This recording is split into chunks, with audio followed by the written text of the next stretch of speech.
and never followed comprehensively. Because you see, how is it? Just ask yourself a very basic question. All Saints Cathedral is in the capital city of our country. How can people beat up thugs, criminals, beat up people even into All Saints Cathedral in the capital city of our country? How can that happen? I don't understand whether our leaders have a sense of shame. No, it is very humiliating for our country to see those kinds of things we are seeing. Because we can have political differences will not end even after the elections next year. We are a democracy. We will always argue. We will always have differences of opinion. But we should manage ourselves responsibly.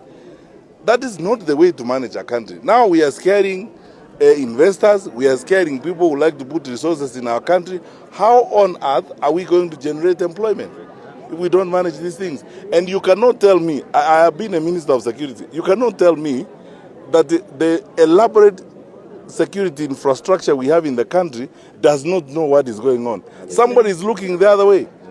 And that nonsense is going on around. So what Kenya needs, and I keep going back to this, and as Kenyans we go to elections next year, what this country needs is decisive courage to clean up this mess so that our country goes back to what it's supposed to be. Because in this day and age, how can you have people with rungus running around in the capital city of our country? And how do you hope to attract investors and people to come and put resources in your country, visitors, and so on? And what crime have they done? Just to discuss a bill, which is before Parliament, that is going to their elected representatives. I mean, even if you have serious problems with comprehension, don't you see we have a problem? And that's why we are saying that I want us to go over these things very slowly. Our leaders need to understand they're getting us to a point where we don't want to go to, and no Kenyan wants to go there.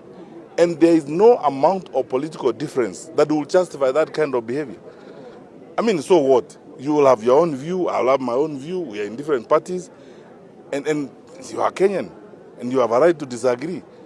So these are the issues that we have, and this insecurity has to be addressed. If it's not addressed, it is by design to intimidate Kenyans and to begin to instill fear so that people don't express themselves. I was in Kisii last week. The kind of madness going on there is shocking.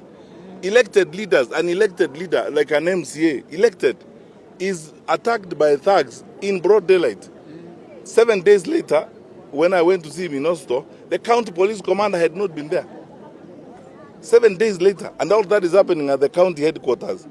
What would the county commander be doing better than going to see that guy who has been attacked, who is in Oslo, and looking for those thugs in a small place like that? Do you want to actually tell me that our police service with its capacity cannot root out this? Ask me, I was the minister before. This is nothing. I mean, we have a very elaborate security infrastructure in the country, from Yumbakumi, assistant chiefs, all the way, sub-county security committees, county security committees, regional security committees. We have sufficient capacity to deal with this. The fact that it's not being dealt with is deliberate. Thank you. His Excellency.